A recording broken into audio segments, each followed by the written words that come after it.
Novamente, boa tarde. Sejam todos bem-vindos ao nosso segundo encontro de formação dos projetos PPA, PLL, TICS e Biblioteca. Desconecta o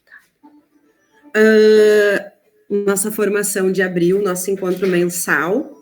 Hoje é um dia bem especial, porque além de eu estar com vocês, que é algo que me traz muita felicidade, eu tenho o prazer hoje de ter um colega junto com a gente, o Rodrigo, que é meu colega aqui da Escola de Formação, que é responsável pelas formações de História, Geografia, Ensino Religioso, também do Grupo ERER. Depois ele vai se apresentar para vocês e poder falar um pouquinho melhor.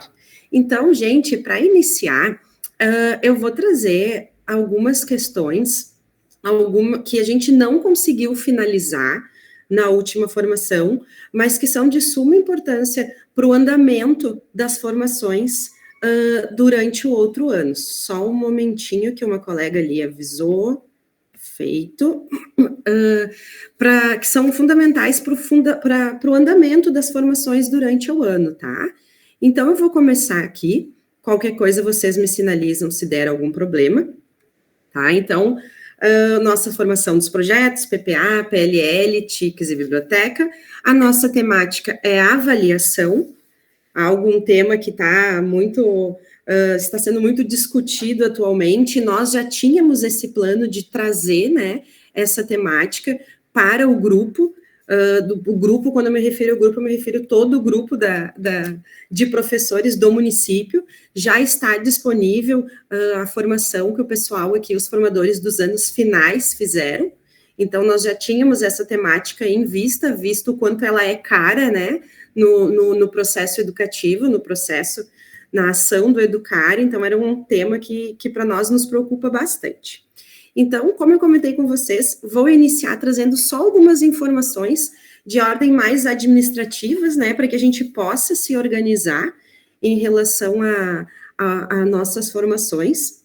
Então, gente, um dos grupos já viu essa parte, que a gente conseguiu, né, dar conta na parte da tarde na formação anterior. Porém, o outro grupo não. Então, eu vou reforçar para aqueles que já viram, né, e trazer para aqueles que não puderam ver. Então, algumas informações que são bem importantes. Como já é sabido, né, é uma formação mensal, que o professor tem a necessidade de participar. A cada formação, a gente registra uma lista de presença dos encontros e anota numa planilha, para que a gente tenha o controle, né, dessa presença. Quando tem uma justificativa, a gente anota falta justificada, lembrando que as justificativas precisam vir sempre via equipe diretiva, tá? Por quê? Porque tem questões específicas que é mais a chefia direta mesmo, a chefia do dia a dia, que vai poder justificar, que talvez um atestado não seja o caso, mas a chefia direta tem a condição de avaliar se realmente aquela situação é uma justificativa, e assim ele nos encaminha, tá? Então, todas as justificativas, já tem algumas colegas que já me enviaram, e depois eu solicitei, né, que me enviassem não necessariamente pela supervisora, né, mas pela equipe diretiva, que me enviasse pela equipe diretiva, para que pudesse, então, ser feita a justificativa. Lembrando que no nosso caso, gurias, eu vou me referir gurias sempre, porque somos a maioria, tá? No nosso caso específico, como eu tenho 40 horas aqui, a gente vai ter as formações, ou vão ser via Meet, que seriam excepcionalmente como essa, porque é um tema que junta todos os projetos, né? Ou serão presenciais, e quando forem presenciais, elas vão ocorrer nos 2 turnos, então manhã e tarde. Então, se o professor é 40 horas no município, ele precisa atestar o dia inteiro para conseguir justificar a sua falta, porque senão ele pode vir no turno inverso. Claro que diferente dos professores que são 20 horas, tá? Após as certificações, depois de um tempo, leva um tempinho, principalmente essas que são online, a gente vai emitir o certificado a cada término de formação, como já foi feito no nosso caso com as formações dos projetos no ano passado. As equipes pedagógicas também, As supers também vêm, né, que é até o espaço aqui da Escola de Formação, por onde também elas passam por formação continuada, porém de 2 em 2 meses, tá? Uma outra questão que também fica sobre responsabilidade aqui da Escola de Formação, e que eu estou à frente, é da plataforma de Elefante Letrada, acompanhada aqui por mim. Então, se vocês tiverem qualquer dúvida, vi que até uma colega compartilhou ali umas imagens. Aviso que tem informações online já disponíveis, né, no site da Escola de Formação, porém nós teremos formações novamente este ano da plataforma do Elefante Letrado, visto que ela está sempre tendo atualizações, novas ferramentas, e também porque teve o contrato, tem muitos professores que não passaram ainda, né, e pessoas que mesmo estando na rede ainda não criaram a cultura de usar uma ferramenta que pode contribuir muito, tanto no processo de alfabetização, quanto no processo de compreensão leitora, na formação de leitores. E nós aqui também da Escola de Formação tem alguns eventos que nós somos responsáveis, como o Congresso Estadual da Educação Infantil, o Discutindo Suas Ideias, a Semana de Arte, Literatura e Pesquisa e a Escola Pesquisadora. Eu fiz para trazer para vocês, até para vocês... Tem gente no link do que está querendo entrar. Obrigada. Para a gente ter um panorama... Deixa eu só... Vê se na sala 2 também. Já fui na sala 2, e na 1 não tem ninguém. Tá. Obrigada. Eu que agradeço. Eu fiz um panorama, gente, até para vocês entenderem que a gente procura, né, sempre contemplar as formações pelo que vocês trazem de sugestões no formulário, por isso é tão importante. Tudo ali é lido, tudo ali é anotado, registrado, discutido. Mas eu achei que era interessante nós fazermos um panorama de quem são esses professores que estão hoje, né, na rede de Canoas, atuando nos projetos, né, assim como o que está sendo trabalhado especificamente. Então, atualmente, nós temos um total de 227 professores na rede de Canoas. Esse público é predominantemente feminino, nós temos 96% dos professores são mulheres. Desses professores que estão atuando no projeto, 51% deles, ou seja, um pouquinho mais da metade deles, estão 40 horas atuando no projeto. São professores que trabalham somente nos projetos, possuem 40 horas e aí estão divididos. É muito difícil um professor que esteja só no PLL, ou só no TICS, ou só no PPA, né? É bem misturado, assim. 19% desse total de 227, eles têm 20 horas no projeto e têm 20 horas de regência nas turmas dos anos iniciais. Esses professores, por exemplo, né, eles não participam das nossas formações, porque a prioridade é participar das formações de regência. Daí, se é primeiro e segundo ano, vão participar da formação do pacto, ou com o pós-alfa no terceiro, quarto e quinto ano. Tá? 14% destes professores que estão atuando hoje nos projetos, eles estão apenas 20 horas na escola. Nas outras 20 horas, eles estão em outras redes, né, ou, de fato, exerce a função por 20 horas. E 10% desses professores, que para mim foi um dado que eu confesso que ao fazer o levantamento eu não esperava, né, 10% desses professores são professores de área. São professores de educação física, professores de história, de geografia, tem português, e que também complementam carga horária, ou mesmo por uma escolha da escola, né, tem um projeto que é realizado por esse professor da área. E 6% deste grupo são professores que estão nos projetos e também são assessores pedagógicos dentro das escolas. Das 44 MFs que nós temos, apenas 3 dessas 44 não trabalham a alfabetização, né, o letramento e o raciocínio lógico no projeto de PPA, visto que o projeto de PPA é um projeto mais aberto, que vai da demanda da escola, enquanto o PLL já é mais específico para o trabalho de leitura, escrita, já é algo mais voltado especificamente. Mas dessas 3 escolas que trabalham, uma tem o projeto de música, a outra tem o projeto de inglês e a outra tem o projeto de psicomotricidade.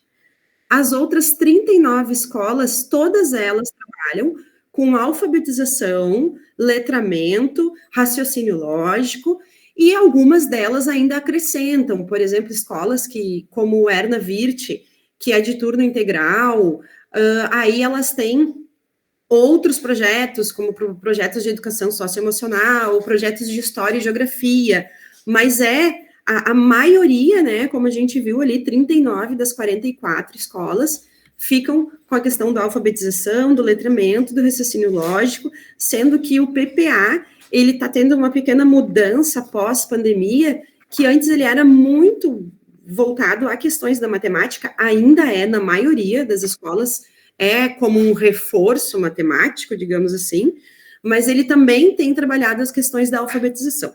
Então, isso aqui é só realmente para dar um panorama, né, para a gente ter o conhecimento, até entender muitas vezes as temáticas que são abordadas, tentando contemplar o maior número de professores dentro da formação. As nossas formações este ano, elas ocorrerão da seguinte forma: elas serão presenciais, com divisão dos grupos. Isso foi uma solicitação feita por vocês nos formulários do ano passado, né, que a gente separasse PPA e TICs e PLL e biblioteca. A não ser, claro, como essa que a gente está tendo hoje, que é um assunto que perpassa, né, qualquer área de conhecimento. Elas poderão ocorrer também presencialmente, com divisões por quadrantes, como ocorreu na formação anterior, e eventualmente de forma online, que dessa forma eu estou 40 horas aqui na escola de formação, mas o Rodrigo, que é o nosso convidado super master especial, ele tem 20 horas com a gente na escola de formação, e as outras 20 horas, que isso é uma característica de todos os formadores aqui dos anos finais, eles estão 20 horas na escola e 20 horas na escola de formação. Então, a gente fez online, que é uma maneira de conseguir atingir o maior número de professores. Então, agora, eu chamo para vocês, então, para iniciar, né, essa conversa com vocês, o Rodrigo, que a gente comenta aqui, que é o nosso especialista, né, em avaliação, que é a temática do mestrado dele. Eu vou deixar que ele se apresente com mais detalhes para vocês. Boa tarde. Tá dando para ouvir bem, Kelly? Só faz um joinha que eu... Tá com o áudio aberto, sim, Kelly. Tá dando para ouvir bem? Então tá. Não, é só para testar as 2 páginas aqui, se está tudo certinho, mas eu acho que dá. Tá, o pessoal botou ali. Então, meu nome é Rodrigo, né? Sou professor de Geografia desde 2016 aqui na rede. Atualmente atuo como professor de Geografia na EJA, da Irmão Pedro, e na assessoria pedagógica da área das humanas, né? E do ensino religioso. Também atuo aqui nos grupos da Educação para as Relações Étnico-Raciais, da ERERA, aqui da Prefeitura. Então, eu trouxe aqui para vocês, né, um pouquinho, né, de mim, né, para vocês me conhecerem, vocês saberem, né, por que eu fui convidado, né. Eu tenho experiência com os anos iniciais, né, por conta da minha formação do curso normal.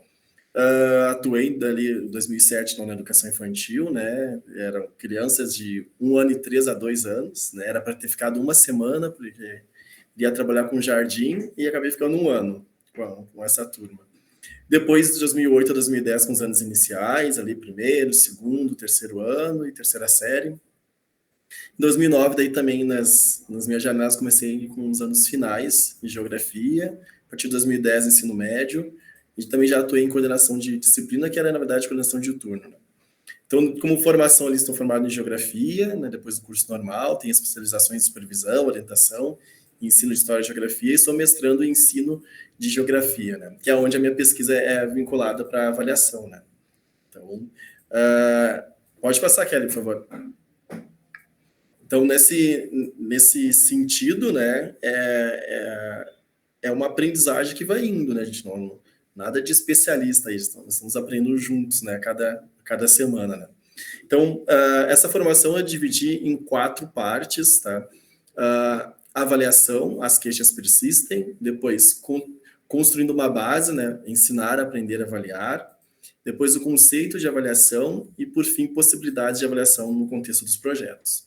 Para a gente conseguir fazer, assim, ser, né, algo que tenha início, meio e fim, para a gente conseguir compreender, o que eu vou pedir para vocês? Geralmente as minhas formações online, no ano passado tinha de projetos de vida, mas também ainda continuo com as de ensino religioso, eu digo para eles, interrompam a todo momento. Mas nós temos aqui agora 128 pessoas, não tem como eu falar isso, né? Então, o que eu vou pedir para vocês? Que vocês vão anotando ali contribuições, dúvidas, enfim, o que vocês queiram falar. E daí, no final, quando eu acabar essa linha de raciocínio aqui, eu abro daí para vocês falarem, né? É bastante importante, porque até mesmo pode abrir o microfone e fazer uma pergunta sobre algo que eu já vou citar daqui a pouco, né? Então, para a gente conseguir se entender aqui. Ok? Pode passar, Kelly. Então, assim, essa formação é baseada no livro, que é o mesmo livro utilizado na formação de avaliação para os anos finais, que é a Avaliação, Mito e Desafio, da Jussara Hoffmann. E a mais atualizada que eu vi, a edição, foi a de 2019, já estava na 46ª edição. Né? Então, isso mostra que é um tema que está aí à tona, né, que o pessoal está sempre indo atrás. Né? Então, um tema que não se tem uma receita de bolo, né? A gente está ainda construindo e se a gente faz realmente a avaliação como deveria, a gente sabe que ela não vai ter um fim. Daqui a pouco a gente vai ter que reavaliar esse processo e fazer de uma forma diferenciada. Né? Então, esse tema continua trazendo dúvidas, descobertas, angústias, alegrias, necessidades, avanços. Então, um misto aí de emoções, né, para nós. Pode passar, Kelly. Tá? E daí, o que ela sugere, né? O início aqui dessa formação, para quem assistiu aquela formação lá de avaliação, o início eu trouxe algumas coisas que eu coloquei lá, porque o início é a formação da base aqui, para a gente partir do mesmo ponto. Depois eu vou indo para questões mais específicas dos projetos, tá? Então, assim, ela, nesse livro, ela sugere que ela conta, né, que durante as formações que ela fez, durante anos e anos e anos que ela faz aí, formações com professores, em escolas particulares, em congressos, ela sempre pediu para os professores representarem a palavra avaliação em um personagem ou uma coisa. Né? Então, assim, rapidamente aí, pessoal, pensem o que vocês... o que representaria a palavra avaliação para vocês? Né? Falar não vai dar, então tentem colocar aqui no chat o que a avaliação representa para vocês. Assim. Se vocês fossem representar a avaliação através de um objeto, de algum personagem, né? Quem se sentir à vontade pode escrever no chat aqui algum objeto, alguma coisa que represente, algum personagem, né, que represente para vocês a avaliação. Ali a Janaína, o José já colocaram. Né? Isso. E isso é interessante, assim, porque ela acabou citando algumas coisas. O pessoal está indo bem na linha que geralmente aparece aqui para nós, né? A Lissane colocou ali algo relacionado ao que a Kelly falou agora, né? Tem coisas novas ali surgindo. A Mafalda é ótima, né? Ela suavemente fala as verdades para nós, né? Deixa eu ver outro grupo lá, se o pessoal botou. Lupa no outro grupo, botou. Então, ali a gente tem, alguns deram algumas ideias de algo circular, esférico, né? Quem sabe, talvez seja a ideia, né, de que as coisas vão e voltam, né? Questionamento, olhos e ouvidos atentos, termômetro, balança, medida. Estou falando que tem dois grupos, né, gente? Balança, régua, mediação, olhos e ouvidos atentos. Isso, né? Pode passar, Kelly. Então, eu trouxe aqui algumas imagens, né, para ilustrar o que ela fala, né, que é a ideia do burro de carga, que a gente acaba colocando na prova um monte de coisas para os estudantes, né, darem conta de carregar, de levar, né, e a gente nem sabe se eles têm isso, né, se têm essa habilidade, esse potencial, estão preparados para isso, né.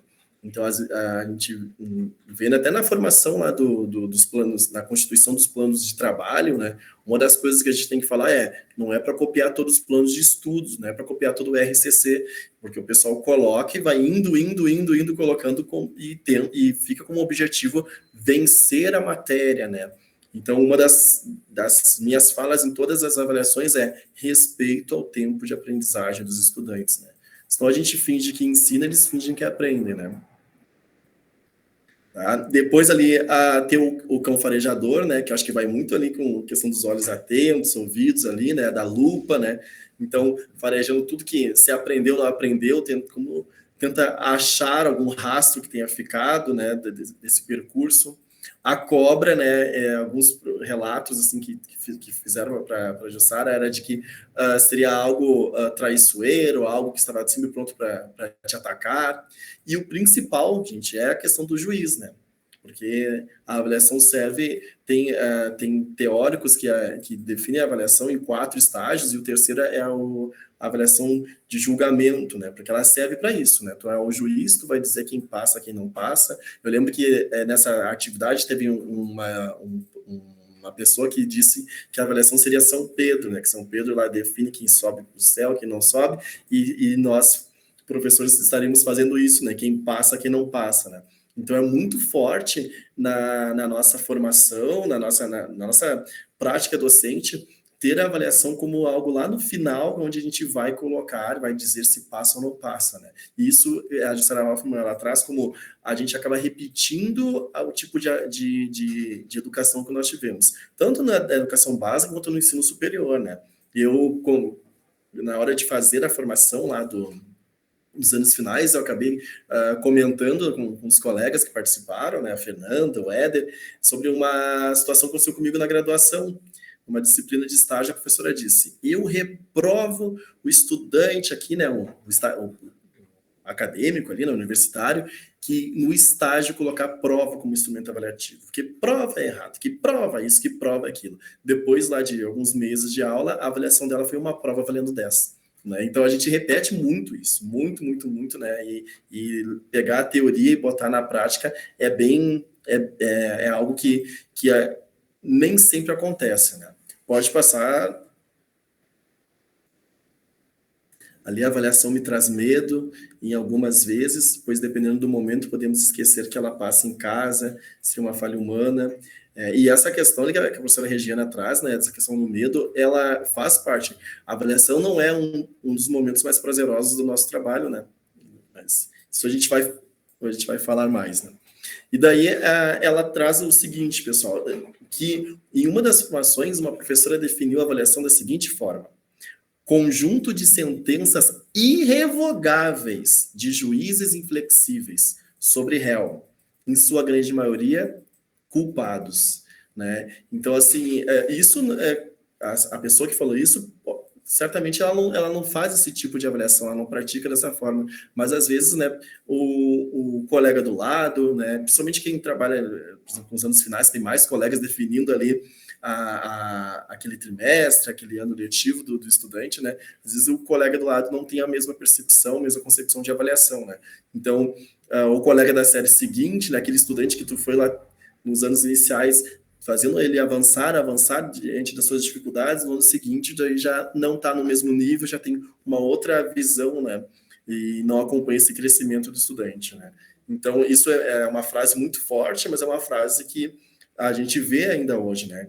Obviamente não, graças a gente não consegue ver isso de forma, não é a maioria, né? Geralmente os professores aqui da rede têm uma concepção já bem formada sobre avaliação, né? Então, o sentido mais dessas formações de avaliação é que todo mundo esteja no mesmo nível, na mesma base, para poder avançar. Pode passar, Kelly. Daí aqui falamos o seguinte, ó.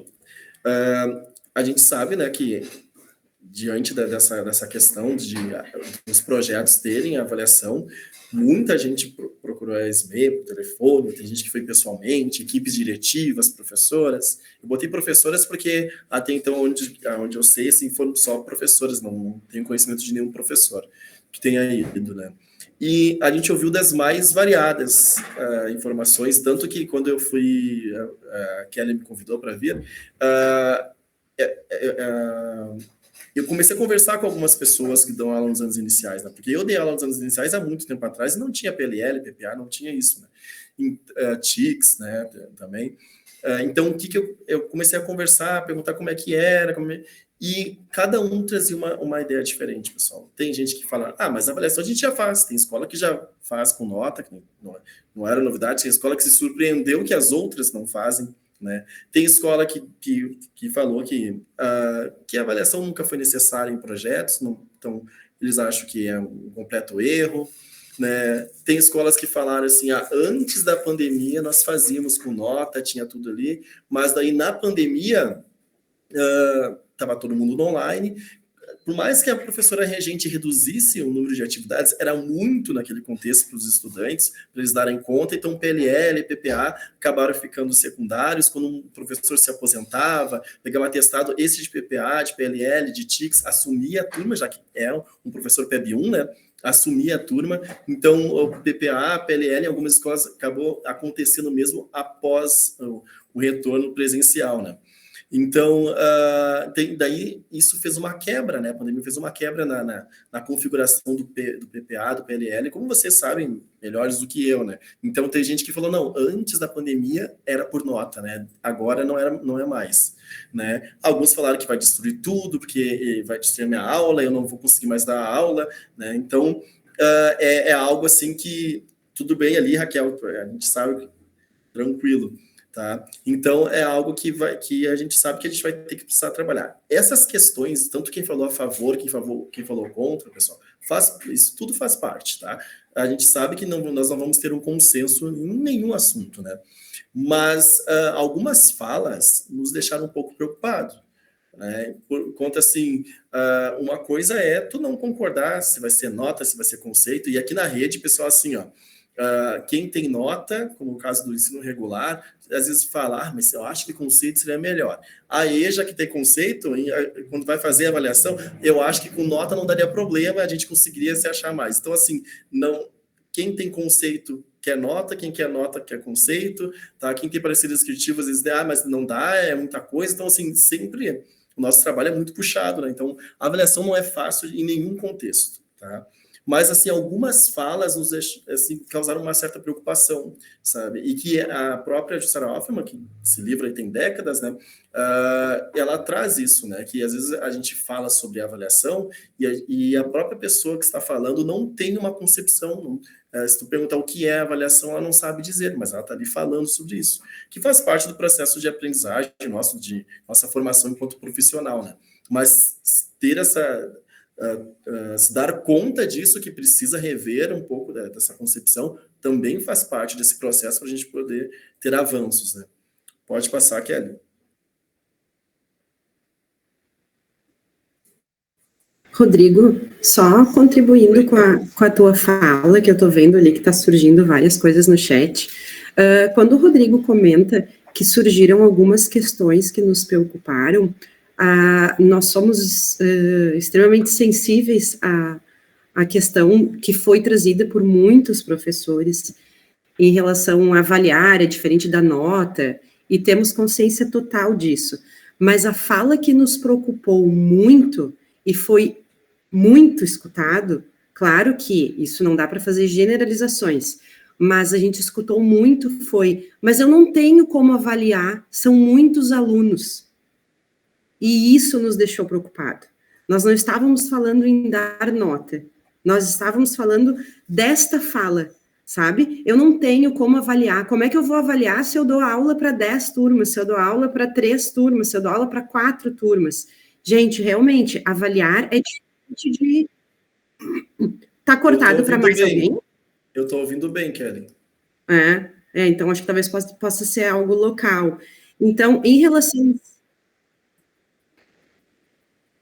Tu abriu o áudio nos dois, Kelly? Não, Rodrigo, não. Viajei, não abri os dois. É a primeira vez que a gente faz isso, gente, com 2 salas, então eu peço desculpas.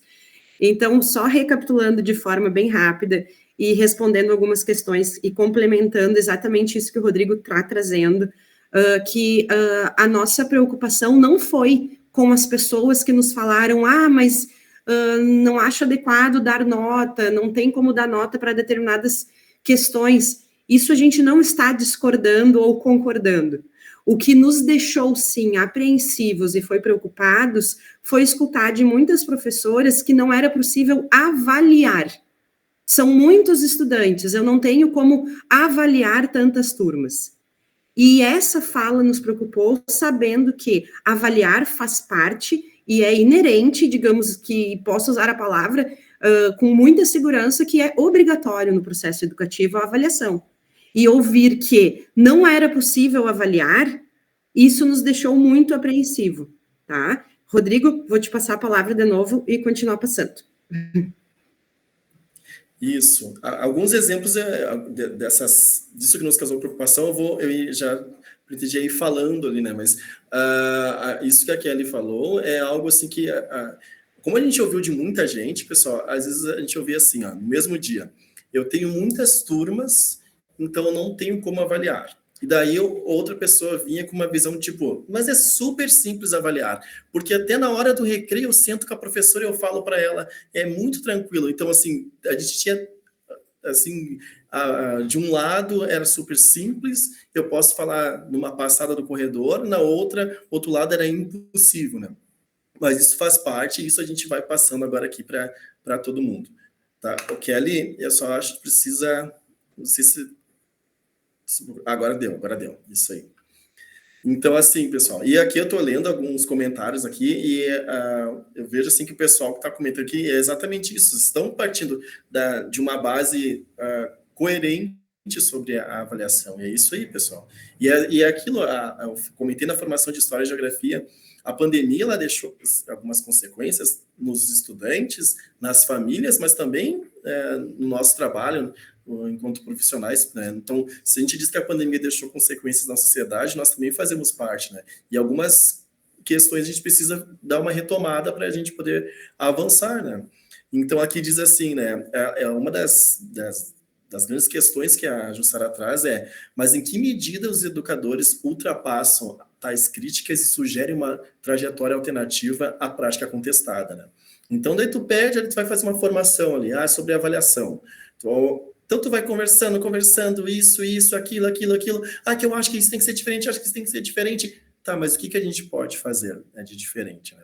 Uma das frases que eu já ouvi aqui na rede sobre avaliação, que foi de uma antiga supervisora lá da Escola Tancredo, Ana Karina, ela que eu achei excelente dela, foi quando ela falou assim, ela era por área na época, tá? Então, assim, tinha a área das humanas, que era 100 pontos, e daí 20 de ensino religioso, 40 de geografia e 40 de história. Ele fechava a área das humanas. Daí linguagens também tinha lá, ciências e matemática tinha também lá. Então eram 3 notas que os estudantes tinham no boletim. E daí uma professora pegou e disse que não concordava, que tinha que ser separado, ou então que aumentasse a nota dela, porque ela tinha mais períodos. E a supervisora pegou e disse, tranquilo, eu posso separar por componentes curriculares, português 100 pontos, matemática 100 pontos, ciência 100 pontos, mas daí eu lhe pergunto, o que isso vai mudar na tua avaliação? A tua aula vai mudar o quê? Teus estudantes vão aprender mais desse jeito ou é só o teu registro? Né? Então, a avaliação ela tem de ter uma tomada de ação após as observações, as nossas reflexões, né? E que é isso, eu acho que nós, né? Eu tô falando nós, todos nós aqui, né? Pela alta demanda, a gente tem, às vezes, um pouco mais de dificuldade em fazer esse segundo processo. A gente faz a reflexão, a observação, mas a tomada de ação que a gente precisa fazer. Tá? Pode passar. E daí, o que ela traz aqui? Eu trouxe a visão dela de formações com professores de educação infantil anos iniciais e a visão dela com professores e de anos finais de ensino médio. Tá? Então, o que ela traz assim? Acontece com professores de educação infantil e anos iniciais uma grande dificuldade em enfrentar exigências burocráticas da escola e reduzir suas observações, que são muitas, são cotidianas, porque tem lá uma quantidade grande de períodos com os mesmos estudantes, né? Principalmente os de regência de classe, né? há notas ou conceitos, pareceres finais, listas de comportamento, parecer descritivo, enfim. Então, assim, ela já há muito tempo já notava isso, que a gente pede para um professor de anos iniciais falar sobre o estudante, ele consegue fazer um mapa astral, né, do estudante, né? Ele sabe tudo, sabe mais do que a família, né? Mas aí transformar nisso num resultado, seja qualitativo, quantitativo, né, já é uma grande dificuldade, né? Até pela formação do professor, né? Mas é que a formação acaba esbarrando no contexto burocrático, né? Que os sistemas de ensino, né, do nosso país se caracterizam, né? Pode passar. E daí, o que ela diz ali dos anos finais? Anos finais do ensino médio, ela diz assim, ó, que como eles têm muitos estudantes, muitas turmas, né, há uma necessidade de colecionarem evidências comprováveis dos alunos para tomarem decisões finais sobre aprovação e reprovação. Então, não é a avaliação para um processo, está aprendendo lá para a gente... então, vou fazer uma correção de rota, e daí vou lá e vou continuar, eu acho que é isso que eles aprenderam, isso aqui dá para te avançar mais. Não, lá no final, ele foi bem, ele foi mal, ele vai passar ou vai reprovar. Então, ele vai juntando evidências para poder justificar o aprovou ou reprovou, né? E daí, isso aqui, pessoal, eu acho que os professores de PLL e PPA, na minha visão, eu acho que eles se dividem, alguns estão naquele estágio lá dos anos iniciais, educação infantil, que enxerga uma grande dificuldade em transformar as suas observações qualitativas em algo quantitativo, porque às vezes até o conceito também é feito de uma visão quantitativa, né? Mesmo sendo uma letra, né? E alguns já estão assim, eu tenho muitas turmas, muitos estudantes, eu dou 2 períodos de PLL, PPA, enfim, TICS, tá? Então eu preciso ter alguma coisa, alguma evidência, né? Hoje mesmo nós estávamos vendo aqui, a Kelly, né, uma prova de TICS que era uma prova valendo 100, né? E daí a gente pensa assim, tá, mas TICS tem tanta coisa interessante para fazer, né? Eu tenho certeza, de te conhecendo o trabalho dos professores, das professoras aqui da rede, tenho certeza que essa pessoa que deu uma prova valendo 100, ela fez chover em sala de aula.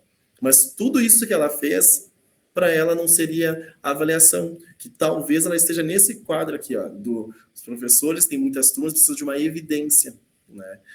Então, assim, o trimestre, gente, não pode ser concretizado numa prova, né, de anos iniciais sobre TICs, sobre computadores, né?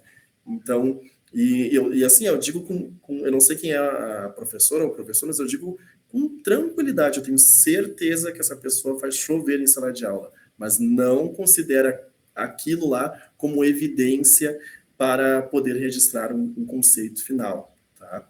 Pode passar, Kelly.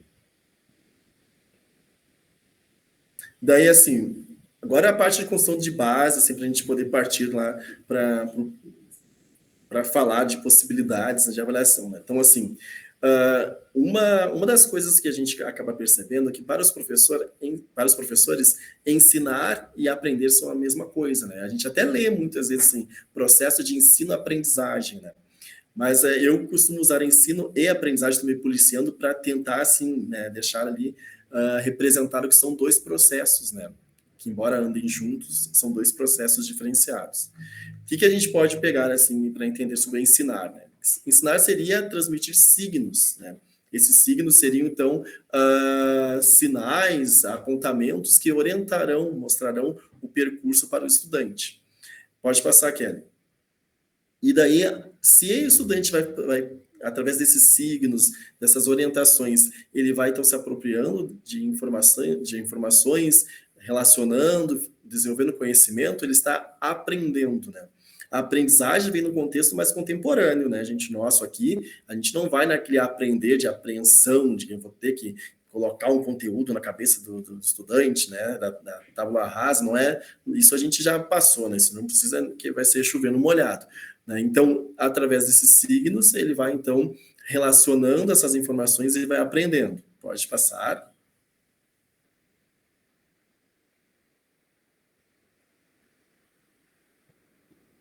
E daí, o avaliar seria, se a gente for pegar a parte assim, da definição da língua mesmo, seria, então, fazer uma apreciação cuidadosa, né, de modo a permitir a formação de uma opinião sobre aquilo, né, de um juízo justo, que daí que vem o sofrimento dos professores, né, porque eles querem serem justos, né, eles não querem ser professores que vão fazer uma avaliação que vai causar algum prejuízo, né, tanto aprovando quanto reprovando, né, algo correto, né, e que principalmente é uma tomada de consciência daquela realidade.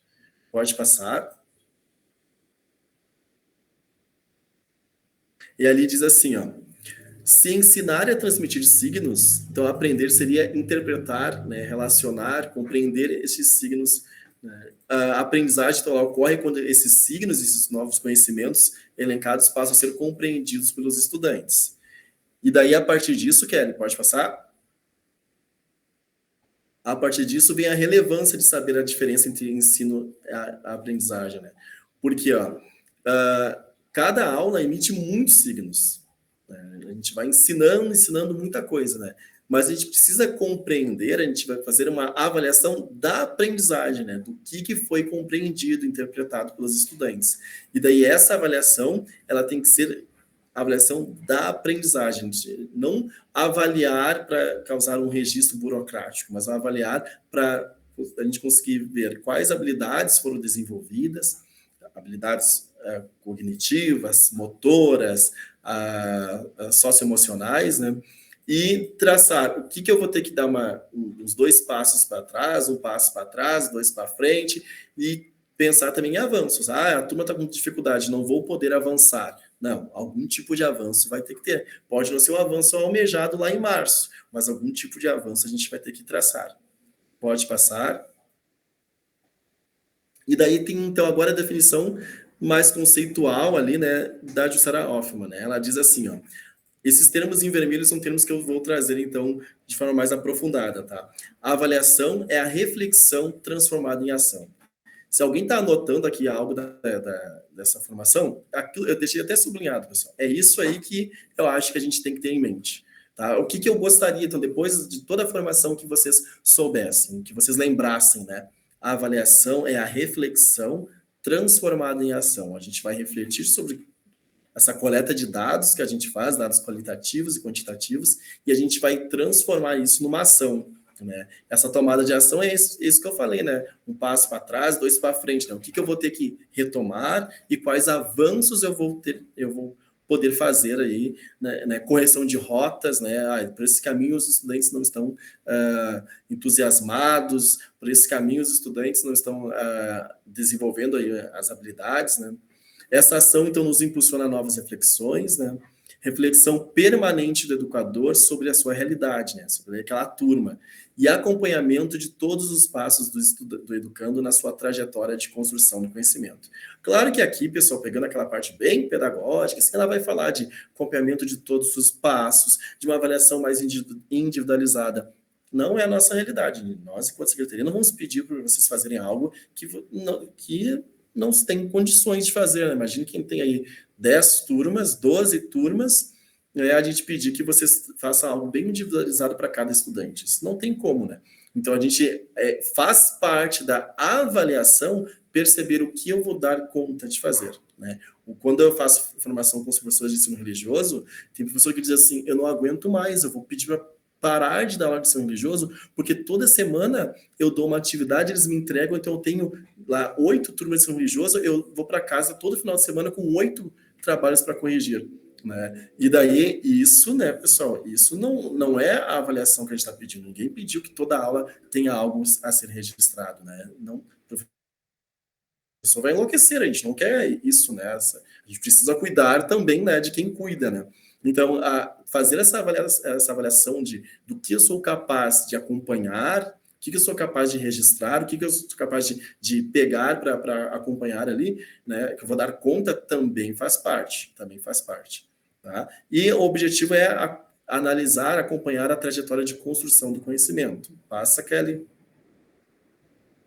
Um processo interativo, através do qual educandos e educadores aprendem sobre si mesmos e sobre a realidade escolar no próprio ato da avaliação. Então, assim, pessoal, isso também é algo importante que ela traz, principalmente o Cipriano Lucchesi traz, que é de a avaliação também é uma avaliação do professor. a avaliação do componente curricular, a avaliação da escola. Cipriano Luquezzi fala bastante sobre a questão, a participação institucional, né, da escola, da rede, do sistema de ensino, sobre esse processo, né.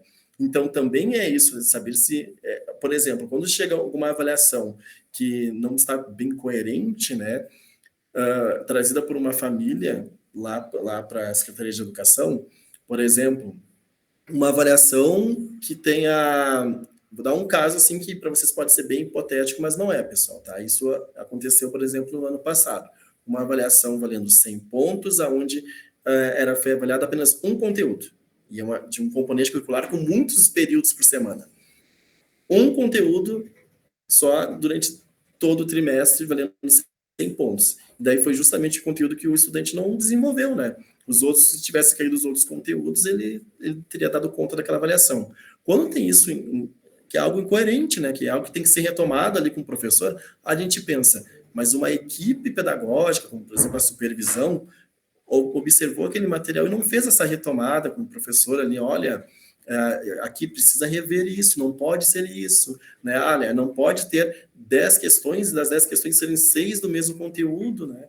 Tem que ser bem variado. Então, esse olhar, que às vezes o professor, na correria, acaba não se dando conta, né? Às vezes, quem nunca fez uma prova lá, quando vê, tinha lá, das 10 questões, tinha 4, 5 letra A, né, com resposta certa, e a gente nem se deu conta, né, que na hora ali, porque foi fazendo uma questão, foi fazendo outra, né, então alguém precisa ter esse olhar ali, né, então a avaliação também é um olhar sobre o componente, sobre a escola, né, sobre processo, se a gente está conseguindo fazer algo processual, né, tá, pode passar, Kelly.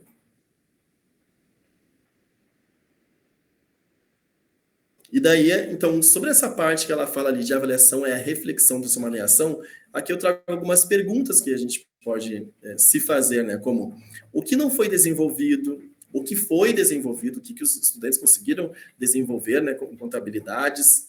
O link é lá no final da apresentação que a gente passa, professora Fabiana.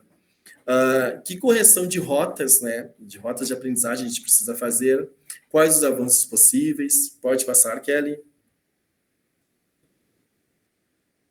O acompanhamento da trajetória da construção de conhecimento que ela traz pode ser através de a gente pensar assim, ó, como os estudantes aprendem, né? Às vezes tem uma turma, por exemplo, eu que sou professor dos anos finais, ontem a gente estava falando sobre os estudantes que estão vindo e a gente está com sétimos anos que são bem pequenininhos, assim, é muito diferente do que a gente está acostumado. Então, a gente se deu conta que a gente não pode ser o mesmo professor, mas eu sempre dei aula para sétimo ano, mas esse sétimo ano não é o mesmo de que a gente estava acostumado, né? Então, a forma de aprendizagem dos estudantes, né? Qual o tempo de aprendizagem dos estudantes, né? Se eu quero desenvolver tal habilidade, né? O que eu preciso, né? Quanto será que vai ser o tempo deles aprenderem, né? E esse tempo não é eles estão lentos ali, copiam devagar, não sei o que, eles dão tal resposta devagar. Não, mas a gente também vai, né? Aguçando esse tempo, eles também irem desenvolvendo, mas respeitando o tempo, né? Aquele um passo para trás, 2 para frente, né? Pode passar, Kelly.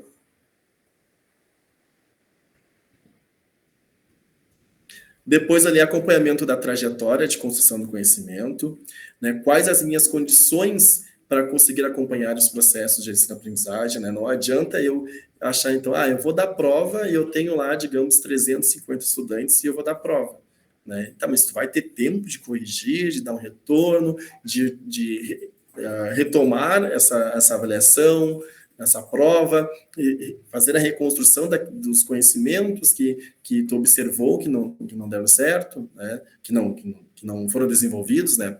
Então, pensar nisso, né? Quais condições vocês vão ter, né? Que instrumentos me possibilitarão acompanhar esses processos, né? Eu sou um professor de PLL e o meu objetivo é a formação de leitores. E eu tenho tais estratégias que estão dando muito certo há anos. Continua, mas a gente precisa fazer os registros, né? Momentâneos, não é toda aula. Registro para gente, porque se eu vou falar com uma família sobre como está o fulano, tem que ter algum lugar. Está ok? Aonde está registrado? Não está ok? Aonde está registrado? Né? Então, assim, esse registro pode ser um registro qualitativo, né? Depois a gente vai falar ali sobre essas possibilidades. Pode passar, Kelly? Aqui, o acompanhamento da trajetória, daí isso vai com aquilo que a gente estava falando sobre algumas falas assim que chegaram para nós, né? Alguns chegaram apavorados, mas agora eu nunca dei prova de PLL, nunca dei prova de PPA. Em nenhum momento nós falamos que que tenha de haver prova, pessoal. Sabe? Em nenhum momento, né? Mas eu assim, ó, há anos eu estou me formando, né, digamos, para a parte da literatura infantil, e as aulas eu tenho um retorno muito positivo, agora eu vou ter que mudar tudo. Ninguém disse para mudar, pessoal. A gente disse para ter algum registro, algum acompanhamento, né? Então, essas falas que surgiram, muitas delas têm uma origem que a própria Hoffman traz, que é a concepção que a gente tem de avaliação, tanto da nossa vida escolar, né, quanto da nossa vida acadêmica, né? Então, a gente precisa perceber que muito do que a gente falou tem uma origem, que é a nossa concepção de avaliação. Pode passar, Kelly. Quando ela trata ali do processo interativo, né, essa interação, onde tanto o professor quanto o aluno eles aprendem, dá para a gente pensar assim, somente os estudantes são partícipes desse processo, né? O professor também não está no processo de avaliação, a escola, será que ela não está também ali, a equipe diretiva, supervisão, orientação, será que eles também não fazem parte desses resultados, né, desse processo todo, né? Como acompanhar de forma fidedigna o aproveitamento escolar de cada estudante sem nenhum registro, né? Então, isso foi muito, assim, que um professor chegar e falar, sou contrário à nota, ok. Sou contrário a parecer descritivo, ok. Tá. Mas nos falar, assim, que no corredor, às vezes eu passava e falava para a professora, olha, vai ter conselho de classe? Então tá, olha só, fulano e fulano não tá bem. E acabou, sabe, de boca, assim, pessoal, não dá, a gente, infelizmente, pessoal, a gente não vai mudar numa formação nisso, né? A gente vive numa sociedade burocrática, né? Então, se vocês forem fazer uma especialização em educação, muitas delas, o processo, mesmo que seja no regime de à distância, é por prova, né? Então, assim, algum tipo... mas vai ter um fórum, vale nota, estou ali só dando a minha opinião, estou discutindo, mas isso faz parte, né? Então, assim, algum tipo de avaliação vai ter que ser feita. E eu acho que para quem, assim, ainda não conseguiu pensar assim que, não, eu não concordo que deva ter avaliação. Vamos pensar o seguinte, aqui, acho que deve ter gente aqui que veio da educação infantil. O berçário da rede tem avaliação. Né? O berçário tem avaliação. Então, o fato de não estar alfabetizado, então o fato de ter pouco contato, né? A rede inteira tem processos avaliativos, pessoal. A EJA, por exemplo, tem algumas escolas que ainda tem o incentivo à leitura, a IL, né, que é como se fosse o PLL lá da EJA, tá? Tem instrumentos avaliativos, tá? E não são provas, tá? Mas tem que ter esse acompanhamento para a gente conseguir perceber. Olha o que aconteceu no ano passado. Os professores chegaram no regime da presencialidade com estudantes de sexto ano que não sabia ler. Daí, o que eu orientei? Você precisa saber se esse estudante não sabe ler por dificuldade de aprendizagem ou por transtorno de aprendizagem, né? Então, dificuldade de aprendizagem é o estudante lá por ABC motivo, socioeconômico, pode ser, por exemplo, esse estudante não desenvolveu, não fez as atividades, por isso não aprendeu. Agora, transtorno de aprendizagem já é algo assim, né? Ele tem ali um obstáculo para conseguir aprender, né? Então, o que a gente precisa, gente? A gente precisa, né, que você vai lá pedir para orientação, para a supervisão olhar lá no terceiro ano fundamental, que foi o 2019, né, onde eles tinham aula presencial, né, aulas presenciais, para anotar algum registro, porque lá pode ser que tenha tido um registro, ali aprovou por quarto ano, mas com indicativo de faça uma investigação, quem sabe ele tenha lá um apontamento de dislexia. Então, a gente está tratando de um estudante do sexto ano que, para nós, ele não sabe ler por conta da pandemia, mas quando vai ver, ele não sabe ler por um transtorno de aprendizagem. E daí a gente só vai ter isso se tiver registros, pessoal. Então, esses registros, eles servem no momento presente, como também para o momento futuro, tá? Depois ali, como acompanhar, né? É isso que eu já passei. Pode passar, Kelly. E daí, esse processo interativo, essa conversa, esse diálogo, não sei se foi professora ou supervisão, acho que foi supervisão que trouxe para nós o seguinte: não pode ter projeto, de forma alguma pode ter nota, porque na minha escola eu sei que vai acontecer assim, ó. Matemática, o estudante vai ter lá 93. Em PLL, que nessa escola que ela referida era o reforço de matemática, como a Kelly disse, ele vai ter 49. Mas aí não tem como, gente, né? Não tem como isso, né? Tá? Então, isso foi uma das justificativas de uma escola que chegou a procurar a SME para falar: na minha escola isso vai dar errado, porque eu vou ter essa situação. Tá? Então, isso aqui mostra, como disse ali a professora, ali, né, o chover no molhado, é que para alguns, se a temática aqui fosse RCC, para alguns professores não novos, professores da rede, RCC é uma novidade, porque peguei uma vez, mas não li. Para outros, sabem de início a fim, né? Selecione o que tu acha que é importante. Ele conhece o RCC daquela série, né? Mas para outros, não. Então a gente precisa fazer as formações também para dar uma base, pessoal, para todo mundo partir do mesmo ponto, tá? E daí, a outra questão aqui: em que momento haverá reflexão e ação, tanto sozinha, né, quanto compartilhada, sobre esses resultados, né? Então, em que momento quem está dando PPA, PLL, TICS, né? Por exemplo, numa escola que eu atuei, a escola funcionava assim: antes da pandemia, o PPA era uma professora de PEB 1 que dava aula, e ela dava aula de arte e de ensino religioso. Então, o PPA, nos anos iniciais, arte e ensino religioso. Isso antes da pandemia. Depois da pandemia, ficou mais com o perfil de reconstrução das aprendizagens não desenvolvidas no período pandêmico. Então, lá existia já a nota de arte, a nota de ensino religioso, tá? E uma das que eu presenciei nessas professores foi, da queixa, era por que na hora do conselho de classe com a supervisão era somente a professora regente que era levada, né? E não de educação física, não de TICS, não de PLL, não de PPA, né? Então, essa de PPA dizer: eu dou 2 componentes, eu dou arte e ensino religioso, né? Então, também, quando a gente fala em a família respeitar, valorizar o período de PPA, de TICS, de PLL, que alguns de vocês falaram nas formações do ano passado para a Kelly, que o dia que tem educação física, PLL e PPA, que é o dia lá de planejamento da professora regente, os estudantes não vão porque não tem aula. Mas se tu está mostrando que tem um acompanhamento, chamou a família, o teu filho não está fazendo, isso mostra, isso também serve para esse processo de valorização, né? De que está mostrando. Não deveria ser esse o correto, pessoal, não deveria ser, mas na sociedade que a gente está, né, a gente também precisa, né, ter isso como, está tendo aula, né, está tendo acompanhamento, né. Pode passar.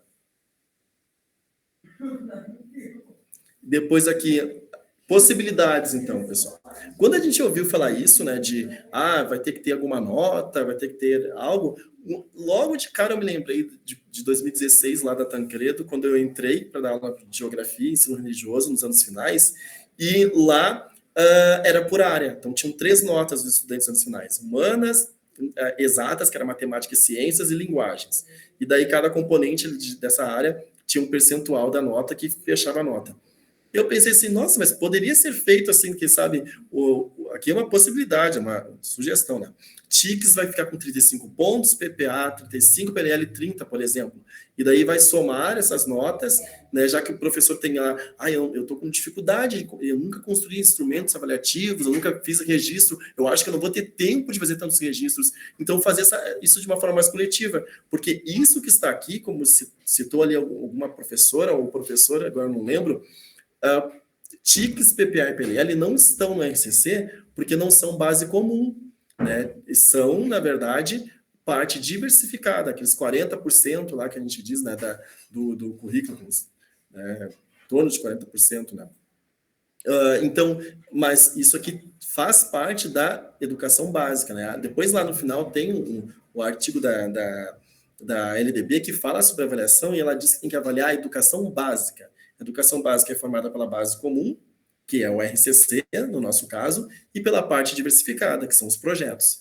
Tá? Então, lá na legislação, não diz avalie só a educação básica, só a base comum. desavalia a educação básica, então todo o processo. Então, ó, por exemplo, se eu acho que eu não vou ter condições, tem muitas turmas, assim, isso aqui é uma possibilidade que poderia ser feita.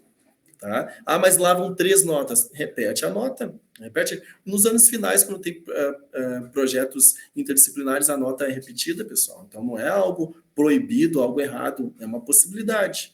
Pode passar.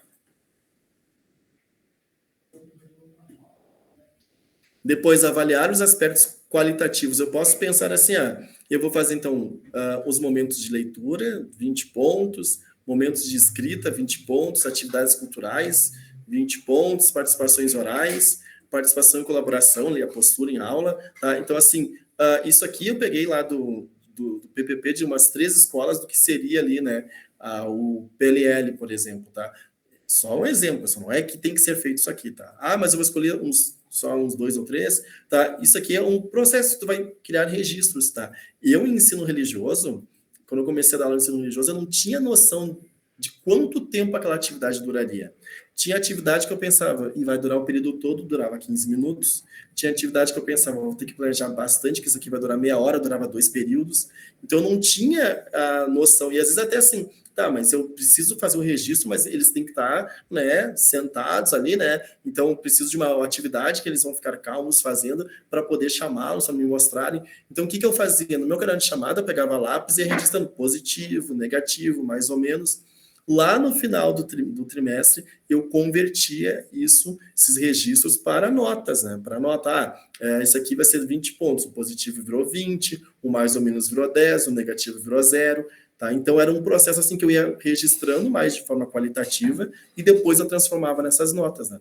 Então, nem tudo é, pessoal, que tu vai ter que levar para casa, corrigir aluno por aluno. Não, se tu, durante toda a tua vida aí de PLL, PPA, tu fez observações da escrita, da leitura, mas muito mais da participação, tu pode construir instrumentos para avaliar a participação. A questão aqui, pessoal, é o registro. A questão não é, tu precisa que tu tenha uma prova que seja algo quantitativo, tá? Pode passar, Kelly. Pode ser também, Rodrigo, por exemplo, eu lembro de uma professora que fazia ditados, então, eu vou fazer uma mistura, alguns vão ser qualitativos, outros quantitativos, então, esse aí tá certinho, Kelly. Pode ser misturado também, tá? Então, a professora Camila Rosa, agora ela é vice-diretora lá do Irmão Pedro, ela no ano passado tinha turmas de alfabetização como professora regente. Eu lembro que ela tinha um caderno que ela colava, isso você sabe mais que eu, né? Que ela colava um ditado do estudante, para ela ir acompanhando, né, o desenvolvimento do estudante, né? Então, assim, ali ela não estava dando certo, errado e dando uma nota, né? Até porque primeiro ano é para ser descritivo, né?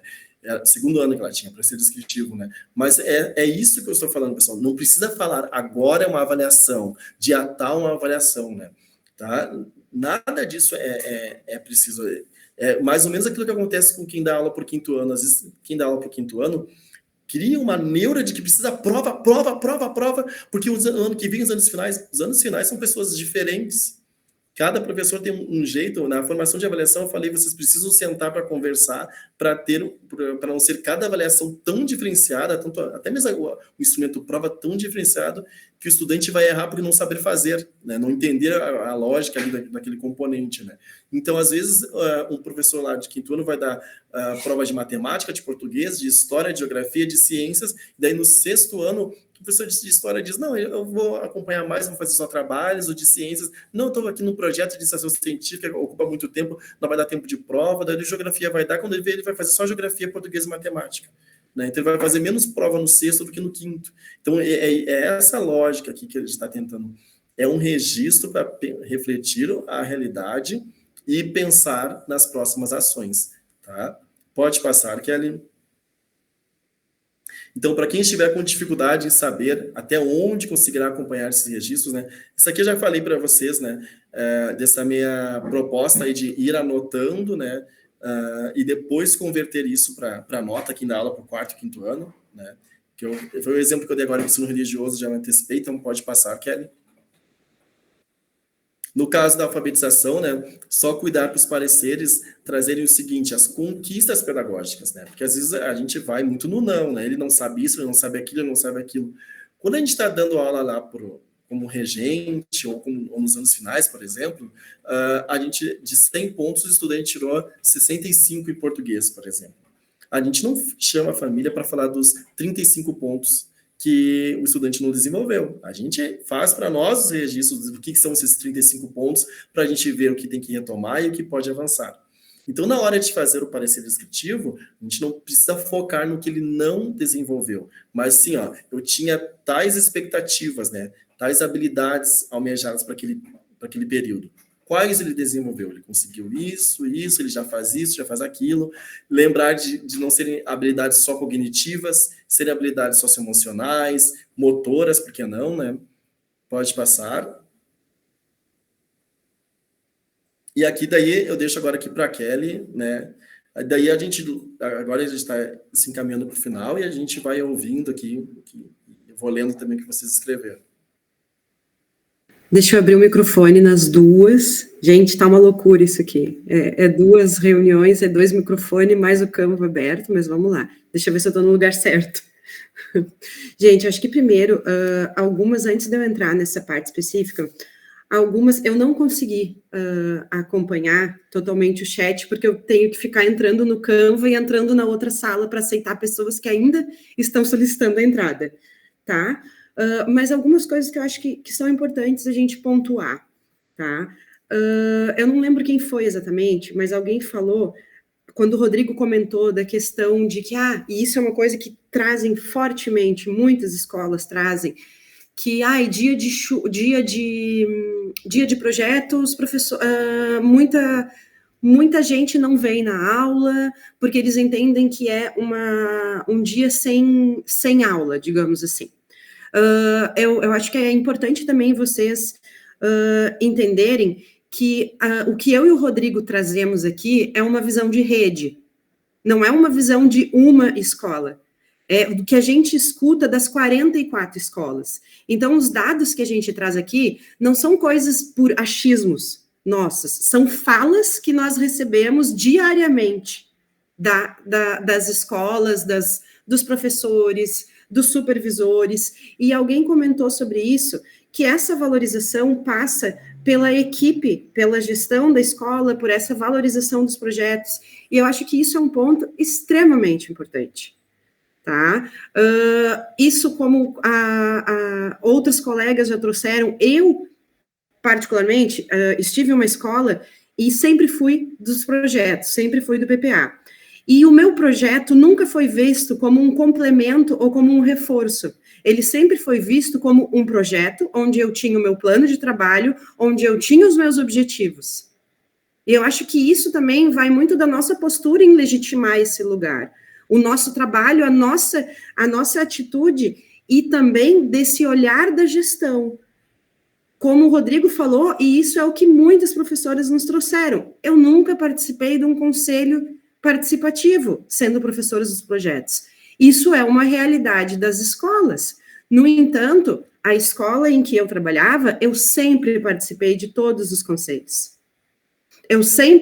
Eu tinha anotações de estudante por estudante, e participava realmente participava da avaliação desse estudante. Então, essa valorização e essa passa muito pela equipe diretiva também, passa muito pela gestão da escola, como, se eu não me engano, foi a Ariane que trouxe. Então,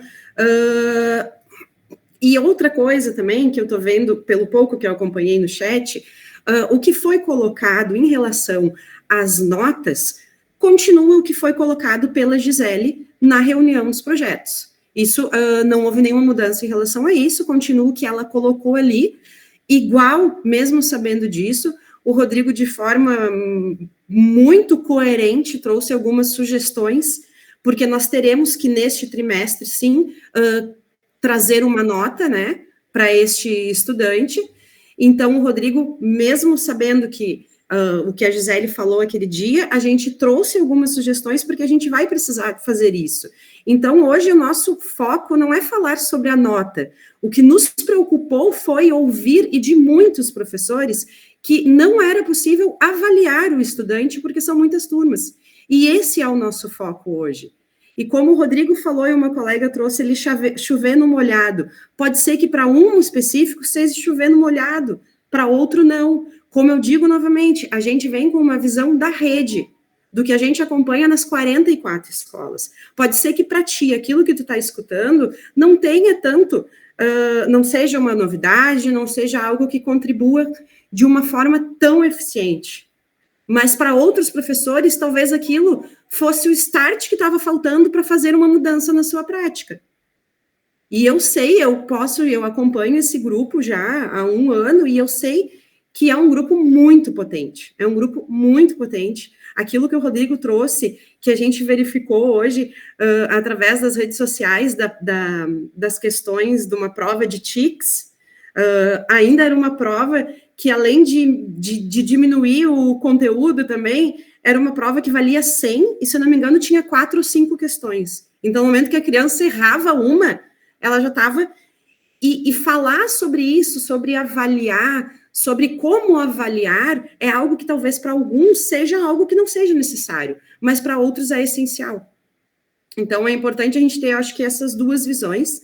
Eu vou tentar acelerar um pouquinho em função do tempo, vou tentar trazer algumas questões mais práticas, alguns exemplos meus enquanto professora, algumas questões que eu fui pegando no Insta das colegas e pedi autorização para trazer, e já fica o Insta delas para vocês curtirem e acompanharem também. Então, aqui seria um alerta, e fazendo também, meio recapitulando tudo o que o Rodrigo já falou. Temos ciência e total concordância de que a avaliação não é sinônimo de prova. Em nenhum momento aqui a gente está falando sobre isso. E nem tem um objetivo de julgamento de resultados ou sentenças. Agora, o que a gente não pode, o que a gente está batendo na tecla hoje é que a gente não pode mais escutar que não é possível avaliar um estudante porque eu tenho muitas turmas. Isso é uma fala que a gente não pode ouvir de nenhum professor da rede. Embora a gente saiba que foram, mas esses muitos ainda são a minoria. Nós temos uma rede muito coerente e muito potente, mas a gente precisa falar sobre isso. A avaliação é investigação, é reflexão, é a partir dela que a gente pode rever a nossa rota. É o acompanhamento constante do educando na construção de conhecimentos. A avaliação é inerente e indissociável do ato de educar. Eu vou falar um pouco mais sobre isso, só agora eu tenho que ir para outra tela para tocar e voltar, deu. Além de ser todas essas questões que o Rodrigo já falou muito bem e eu trouxe, agora aqui como uma forma de resumo, a gente traz a própria LDB, que é a avaliação contínua e cumulativa, ela é uma regra comum da educação básica. A gente precisa verificar, a gente precisa saber o que o estudante sabe e o que o estudante precisa saber, independente se a gente tem 20 alunos, 30 alunos numa turma, ou se a gente tem 10 turmas de 30 alunos. Isso indifere. É difícil? É difícil. Concordo que é difícil porque eu cheguei a ter 13 turmas. É muito difícil, mas isso faz parte do nosso trabalho. Então, avaliação contínua e cumulativa do desempenho do aluno com prevalência dos aspectos qualitativos, que é exatamente aquilo que o Rodrigo trouxe ali, até vendo alguns aspectos que podem ser avaliados sobre os quantitativos e dos resultados ao longo do período sobre os de eventuais provas finais.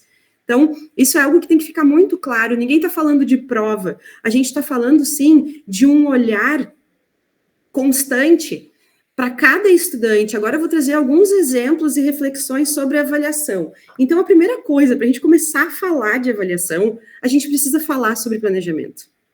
Eu não posso ter uma avaliação se eu não tiver um planejamento. E planejamento não é trabalhar com folhinhas o tempo inteiro, não é entrar na sala de TICS e pedir para entra num site, entra num jogo, não é pegar um livro qualquer na prateleira e dizer hoje a prof vai ler isso. Né? Existe toda uma mediação de leitura, existe todo um planejamento para aquele... Eu preciso saber o que da mesma forma que eu não posso usar uma mesma atividade para todas as turmas de 1º a 5º ano. Claro que isso não é, gente, uma totalidade, como eu falei já várias vezes, a maioria do nosso grupo é um grupo extremamente potente e competente, mas isso ocorre com uma frequência bem maior do que nós gostaríamos, mas ocorre. A gente não pode ter uma atividade, por isso nós precisamos falar sobre isso. A gente não pode ter uma atividade que é a mesma do primeiro ao quinto ano. A gente pode, sim, ter adaptações daquela atividade, mas dentro do PLL, eu não posso passar essa mensagem de que livro é tudo igual. Eu não posso olhar na prateleira na frente dos alunos, hoje a prof vai ler esse. Na aula de TICS, eu não vou trazer um site qualquer e dizer, não, agora pode entrar no... Ai, não me lembro os nomes agora, não quero falar quando eu vou dar besteira. E escolhe um. Não, eu tenho que ter um planejamento. Qual é o meu objetivo? Quais as habilidades que eu quero desenvolver? Porque se eu não tenho isso, eu não tenho como ter uma avaliação. Porque como é que eu vou avaliar se eu não sei nem as habilidades que eu desenvolvi durante as minhas aulas? Se eu não tinha nenhum objetivo? E isso tudo, os projetos apresentam, plano de trabalho também. O meu objetivo, ele é extremamente variável, né? O que avaliar? Quando eu entrei, e eu era professora do ERNA, quando eu entrei no ERNA, para mim foi um choque muito grande. E o que eu mais escutava dos estudantes é, eu não sei fazer, Sora, matemática é muito difícil. Espera só um pouquinho. Espera só um pouquinho, Sora. Dá mais um tempinho. Isso eu escutava o tempo inteiro dos estudantes. E o meu objetivo nesse momento era que eles parassem de deixar as questões em brancos. Porque tudo que eu levava e trazia para eles, todas as questões que eu trazia para eles, sempre eram no sentido de fomentar a questão do gosto pela matemática. Os jogos que eu trazia era com a questão de fomentar o gosto da matemática, mas eles já saíam de cara dizendo para mim, Sora, eu não sei fazer. Eu não tinha nem como avaliar inicialmente o que eles faziam, porque eles me entregavam tudo em branco.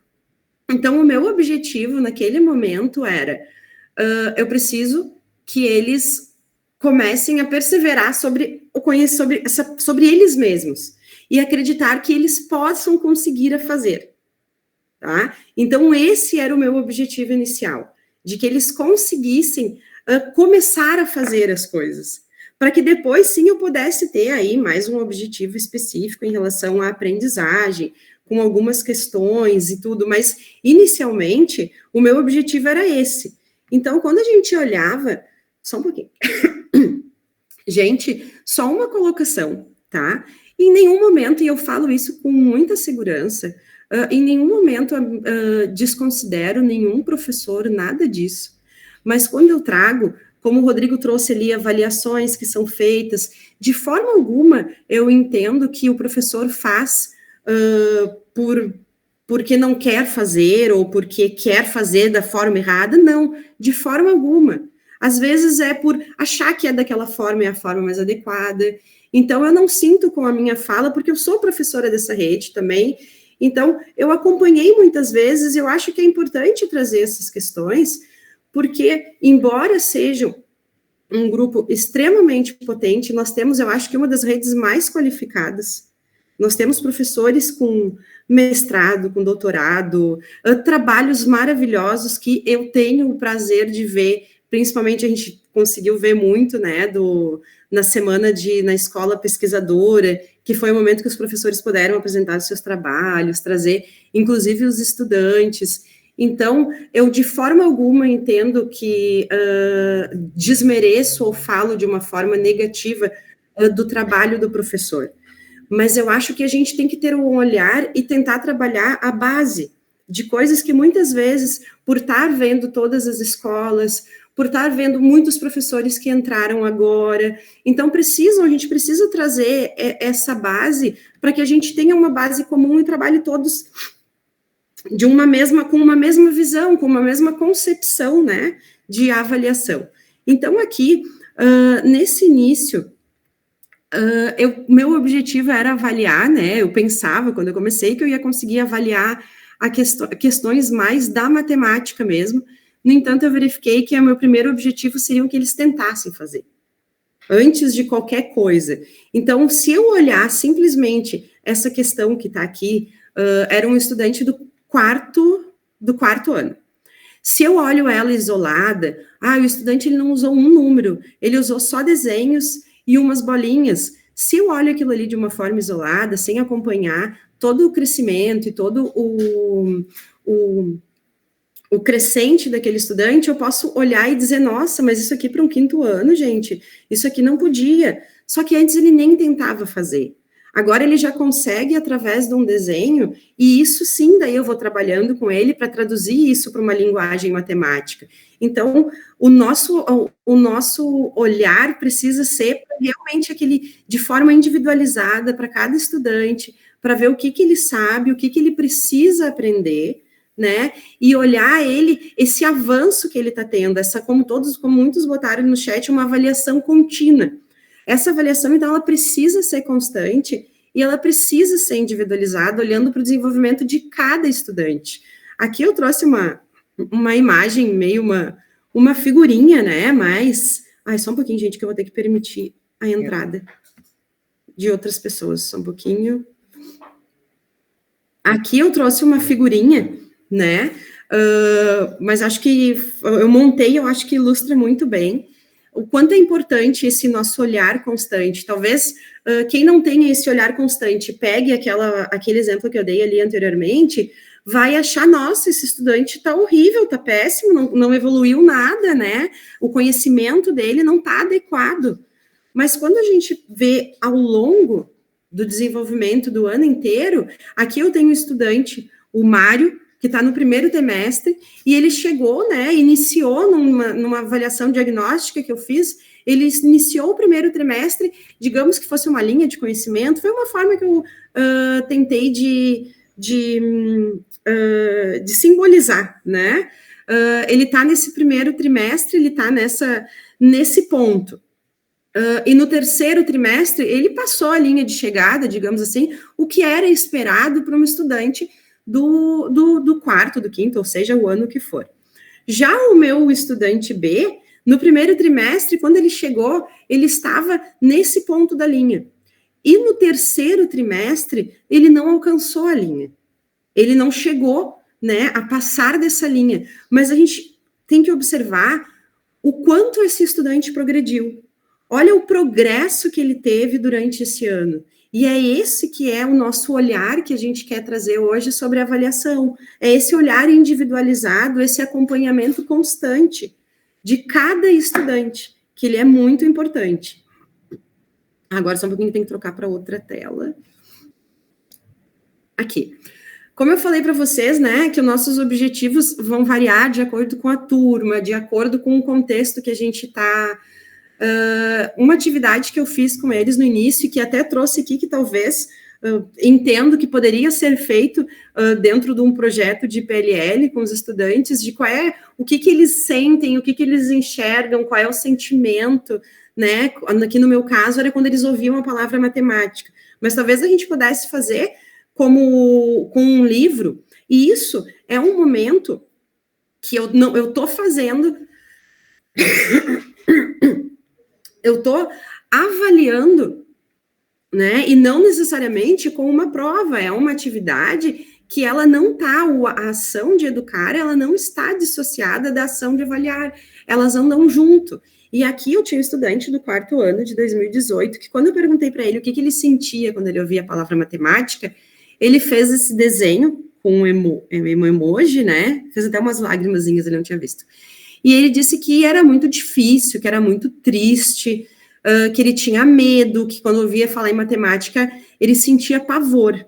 Então, o meu objetivo, diante dessa primeira atividade que eu fiz com eles, era mudar esse sentimento em relação à matemática. Era que eles conseguissem enxergar a matemática de uma forma prazerosa, de uma forma não... Uma fala que eu escutava muito deles também, que a matemática era só para os inteligentes. Então, eu fiz com eles, depois de um tempo, mais para o meio do ano, para o final, eu refiz essa atividade, e essa aqui é o mesmo estudante. E daí, inclusive, ele trouxe, no desenho dele, né, ele trouxe 2 tabuleiros, um tabuleiro de um jogo que a gente jogou, que era o Sco, e um outro ali que é multiplicando em linha, e ele escreveu que o sentimento dele em relação à matemática era, eu acho que é entender, pensar, alegria, diversão.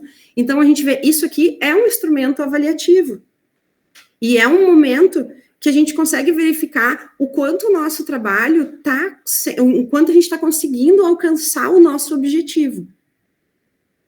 Aqui foi uma outra questão também que eu trouxe, que dentro dessa perspectiva de uma avaliação, não como uma sentença, mas de uma avaliação mais como uma parte do processo mesmo de construção de conhecimento e de algo necessário, tanto para o estudante conseguir ver, né, os avanços deles, enquanto nós, professores também, para que a gente consiga avaliar a nossa prática, se a gente está conseguindo, se a gente precisa mudar, se a gente está conseguindo atingir todos os estudantes, se tem aquele que a gente está precisando de um olhar diferenciado. Então, dentro dessa perspectiva, o erro também ganha uma outra perspectiva, embora especificamente, essa situação que eu trouxe, ela não tem nenhum erro, né? Então, aqui é uma situação que na hora do recreio ele comprou 13 balas, ele deu alguns para os colegas e ficou com 5. Já aconteceu em projetos que eu trabalhei, não foram aqui no município, foi em São Leopoldo, em que as professoras consideravam essa questão como errada. E dentro do próprio livro da Hoffman, ela traz também um exemplo parecido com esse, em que não é analisado o processo. Então, o erro não pode ser simplesmente um erro, precisa ser avaliado, embora, volto a dizer, essa questão não tenha nenhum erro específico. Ele só utilizou do desenho e utilizou ainda, fez o uso da linguagem matemática, mas ele foi pelo caminho inverso. Claro que a gente precisa trabalhar para que ele evolua nisso, porque, de repente, com números maiores, essa questão já vai ficar muito difícil. Aqui ele teria que ter feito 13 menos 5 para chegar no 8. Seria a forma, digamos, mais adequada, independente da grandeza do número, para que ele conseguisse, né, chegar a esse valor. Aqui ele chegou no 5 e foi contando nos dedos e foi acrescentando o palitinho para ver, né, que faltava 8. Então, a gente vai desenvolver em cima disso, mas isso aqui não tem um erro. A gente precisa olhar isso de uma forma e trabalhar em cima disso para que o estudante consiga evoluir. Eu trouxe para vocês, em cima disso, aqui é uma ideia, cada um faz do jeito que achar que para vocês faz sentido. Aqui eu só quis compartilhar com vocês a forma que eu fazia, tá? Quando eu trabalhei muito, o meu trabalho basicamente era com jogos e com resolução de problemas. E quando eu trabalhava com resolução de problemas, eu não simplesmente, quando estava errado, eu botava errado. Eu queria classificar aquele erro, eu queria entender onde é que estava o problema. Se o problema era, por exemplo, no raciocínio, quando a situação problema era uma situação aditiva e a criança fazia uma subtração ou o contrário, assim como ocorre nessa situação, ou eu queria entender se aquele erro era um erro de procedimento de cálculo, ou seja, ela tem o raciocínio correto, ela sabe qual o algoritmo que resolve a questão, porém, ela precisa desenvolver um cálculo que ela não consegue ainda, ela não desenvolveu ainda esse cálculo na totalidade dele adequadamente. E a gente vê muito isso, assim, de duas formas. A gente vê muito estudante que desenvolve, que é um excelente calculista, mas quando tu trabalha dentro da resolução de problemas, ele não sabe que problema, não sabe que algoritmo utilizar.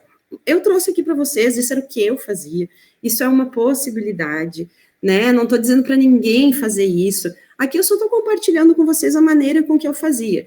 Então, aqui era uma planilha que eu usava com o 5º ano, que era um 5º ano que estava muito defasado, e conversando com a professora da turma, a gente combinou que a gente ia focar muito nas 4 operações, porque estava uma defasagem muito grande, e a gente precisava, naquele momento, focar. Eu não me lembro se era primeiro ou segundo trimestre, realmente não lembro. E aí eu desenvolvi essa planilha, e era a própria folha da chamada mesmo. Eu pegava a folha da chamada, pedia para super imprimir uma outra e ia fazendo ali mesmo. Então, eu dividia a adição, subtração, multiplicação, divisão, e eu não fazia uma prova para avaliar isso.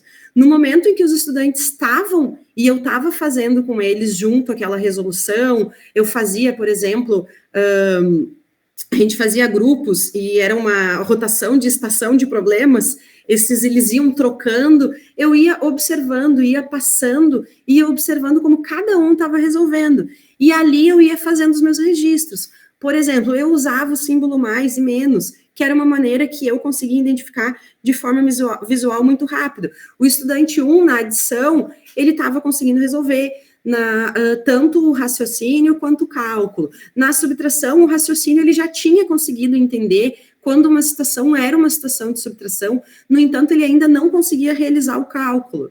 Na multiplicação, eu botei um asteriscozinho ali do lado, no cálculo, que era quando ele usava ainda, quando ele ainda tinha algumas questões que ele precisava afinar, digamos assim, né, mas que já estava praticamente, assim, ok, tá? A primeira coisa que eu avaliava sempre, isso do primeiro ao quinto ano, a questão da leitura, porque quando eu trabalhava com resolução de problemas de matemática, uma resolução de problemas matemáticos, eu não tinha como olhar para aquele estudante e esperar algo no sentido da matemática se ele não sabia ler ainda. Então, a minha intervenção tinha que ser diferente com aquele estudante. Eu tinha que fazer algo diferente com ele. Então, eu ia vendo qual tinha dificuldade, qual lia com silabado, qual lia qual estava realmente alfabetizado. E eu também fazia anotações sobre os jogos.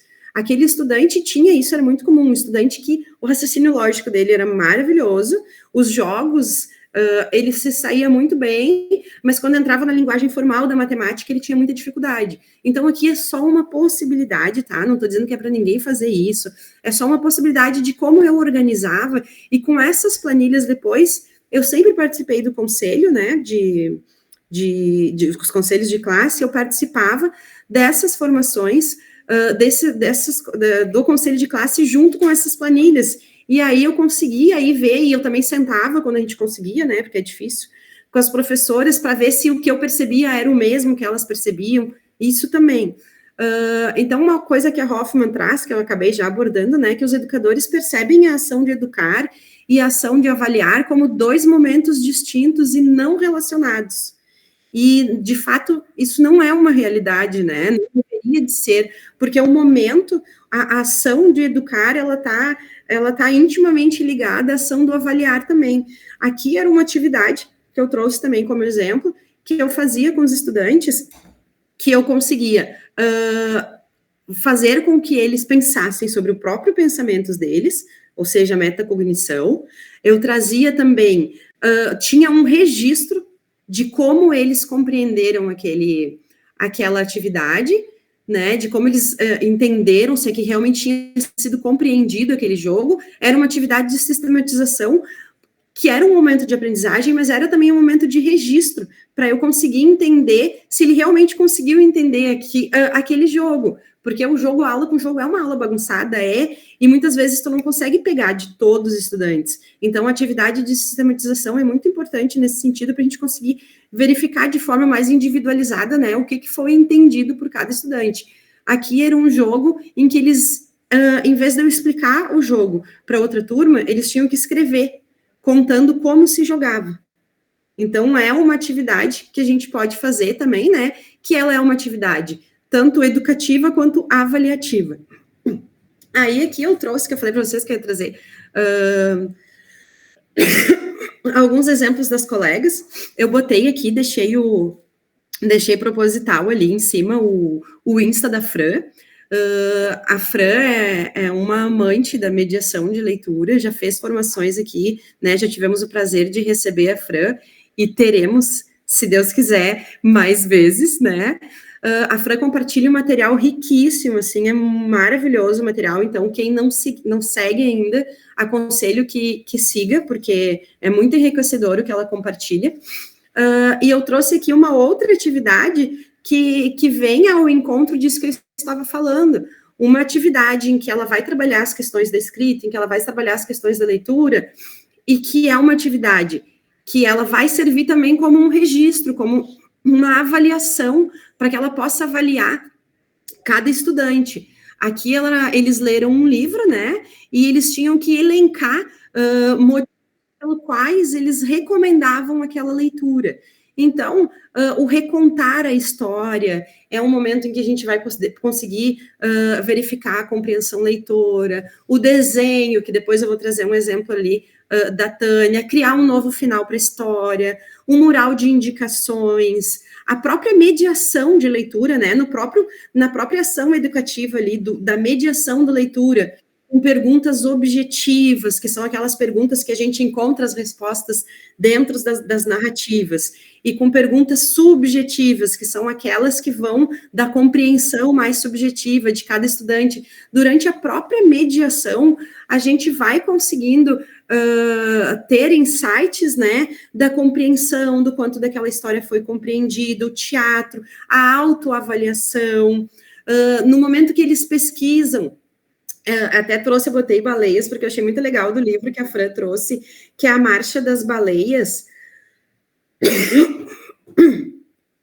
que é a Marcha das Baleias, que ela trouxe o interesse dos estudantes, foi tão grande que ela separou os estudantes em grupo e cada um foi pesquisar sobre uma espécie de baleia, e depois eles apresentaram, né, para os colegas, e claro que daí ela porque para estudantes do terceiro ano, tu não tem como pesquisem sobre tal temática, né? A gente tem que ter um afunilamento, porque senão fica uma coisa muito ampla e o estudante acaba se perdendo. Então, ela já trabalhou respondendo algumas perguntas. Vamos pesquisar cada um sobre cada grupo, vai sobre cada espécie, mas como as baleias dormem, do que elas se alimentam, qual tem o maior tamanho. Então, ela já deu algumas questões a serem pesquisadas que fazem parte do aprendizado, mas também fornecem registros para que possam avaliar se os objetivos, se as habilidades que ela pensou para aquele trabalho dela estão sendo alcançados. Eu trouxe aqui também da Tânia, o Caleidoscópio Literário também, quem quiser seguir, também tem um material fantástico. A Tânia é uma prof, assim, referência, né, tanto ela quanto a Frana, no trabalho com mediação de leitura, e agora a Tânia também é a nossa mais recente autora, que ela também escreveu um livro agora maravilhoso também, eu esqueci o nome, de Relógio a Dragão. Então, quem quiser seguir a Tânia também, recomendo, que lá ela vai compartilhando, é uma possibilidade de trocas, né? Então, aqui a Tânia comentou de uma leitura que para ela foi fantástica, né? Eles foram montando um painel com informação, conversando sobre os contos em si, também sobre o conhecimento durante a leitura. A Tânia trouxe, né, no depoimento dela, que foi tanto um aprendizado para os estudantes quanto para ela mesmo. E aqui o que eu trouxe, né, em relação ao desenho, o desenho era uma atividade, né, era uma extrapolação daquela mediação, mas ele era também algo que poderia ser, que pode ser usado como instrumento avaliativo, e na própria fala da Tânia, a Tânia traz que quantas ilustrações as crianças conseguiram perceber, inclusive o uso das cores que representam o urbano, o rural, o mítico da fábula, a magia da floresta. Então, ela foi conseguindo perceber o quanto tinha sido internalizado, o quanto tinha sido aprendido daquilo que foi trabalhado, e não foi um trabalho de uma semana, foi a decorrer de um período ali, né?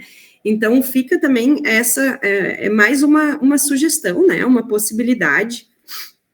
Então, o que a gente traz, e o que a gente queria trazer hoje, é que em nenhum momento, né, há necessidade de fazer nada inovador, né? A gente precisa simplesmente confiar no potencial das nossas aulas, olhar para o nosso planejamento, refletir sobre ele, né?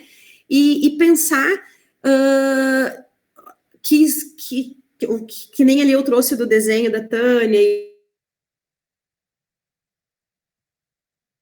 acompanhar esse processo de ensino e aprendizagem dos estudantes.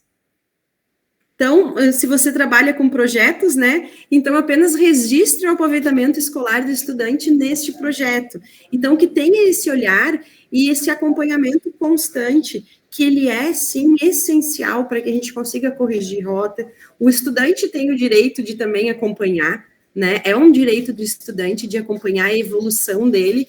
Então, a gente precisa construir instrumentos, e não é que tudo tenha que ser registrado, não. A gente está pegando ali, os exemplos que eu trouxe, são exemplos que são atividades que seriam feitas durante a aula, que seriam feitas não com o objetivo específico de uma avaliação, mas que elas servem, sim, como um registro.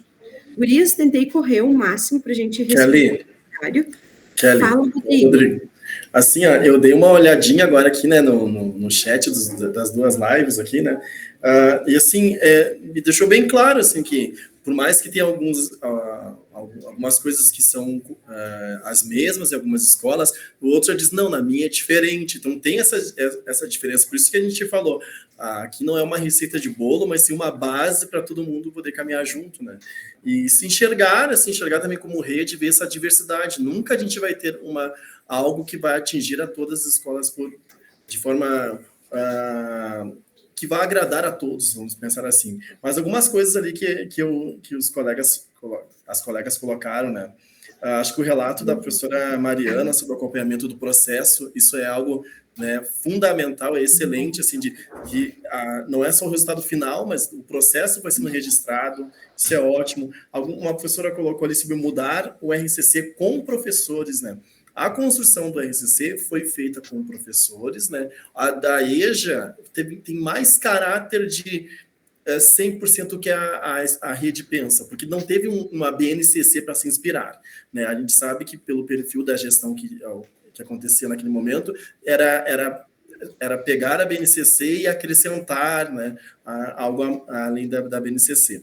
Mas teve ali um pouco de interação, tiveram formações, né, com a rede, né?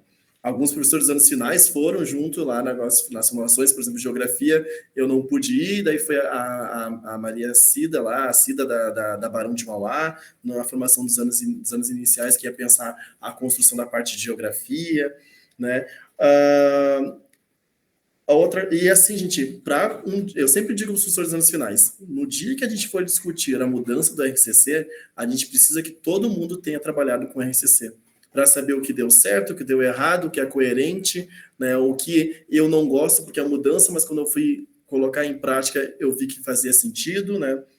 E com relação à nota, ali eu concordo, ali a Prof. Tânia colocou sobre a questão de que para a Hoffman, a nota, ela não cita a nota como o caminho, e isso qualquer um, se vocês forem nesse exato momento lá na Secretaria de Educação, ninguém vai falar para vocês que nota é uma maravilha, né? Isso, mas a gente tem que cuidar para essas mudanças não provocarem retrocessos, ou vai e volta.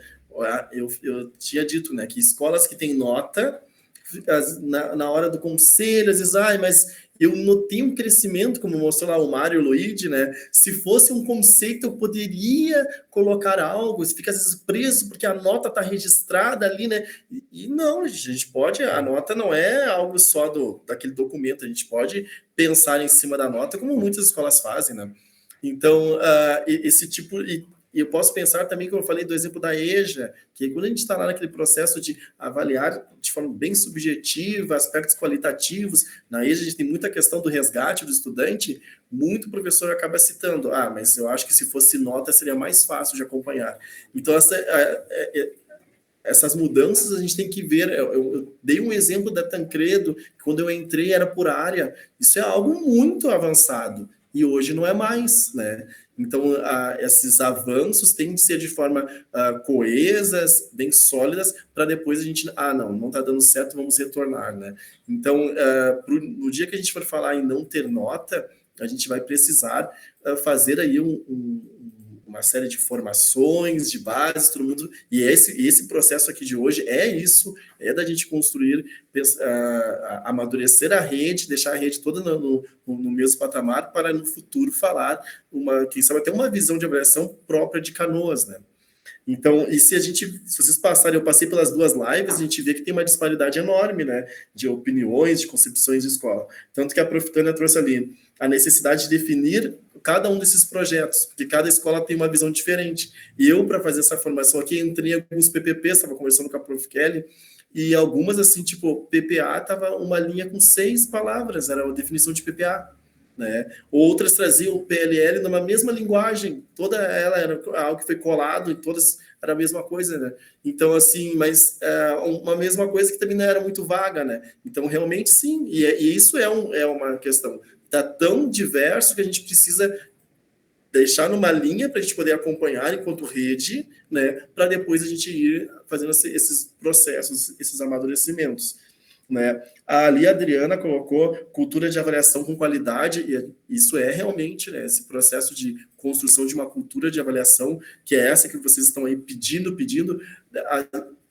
Para fazer isso em escola, a gente tem que trabalhar com a família, eu lembro que na formação do RCC, a construção da RCC de Geografia, teve um grupo que disse que achava um absurdo, porque quem diria o que seria ensinado em sala de aula seria o livro didático, porque tem que copiar, tem que dar só o que está no livro didático, né? Então, assim, a gente precisa fazer o quê?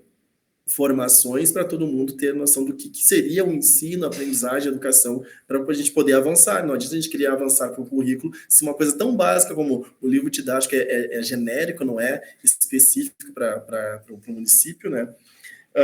Ali também sobre questões de avanço, né? Se ele não fala, eu vou dar 0 para ele, como vai ser, né?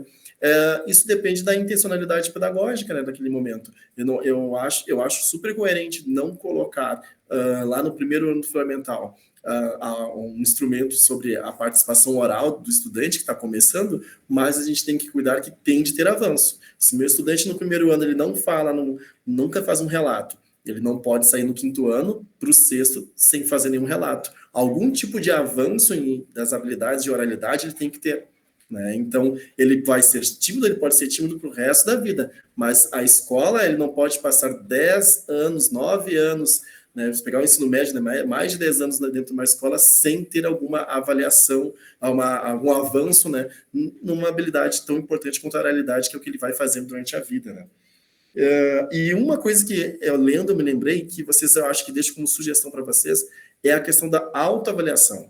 Né, que é algo que alguns professores dos anos finais, principalmente com os projetos de vida e ensino religioso, começaram a aplicar. A autoavaliação é algo essencial para o estudante, e claro que ele vai precisar desses feedbacks, até desses registros de vocês ali, olha, tu não fez aqui, tu fez aqui, está participando, quem sabe participa mais disso, e isso vai ajudá-lo até ele se enxergar e ele também perceber o que ele precisa fazer. Né? Então, a autoavaliação e também esse processo de feedback são importantes. Tá? Acho que seria isso, né? E só essas atividades que a prof. Kelly passou aqui para nós já mostra que é uma rede muito potente, pessoal. Rodrigo, eu só queria dar um feedback, né? Que é o momento respostas do chat. Muitas já entraram em contato comigo ano passado, falando em relação aos planos de estudos. O que acontece? As supervisoras tiveram muitos encontros mesmo, de passarem o dia inteiro. Muitas vieram para cá e ficaram aqui na escola de formação. Primeiro elas tiveram formação, depois elas tiveram um momento para que pudessem vir para cá e conseguir trabalhar em cima disso, porque a gente sabe que dentro da escola é bem complicado, né?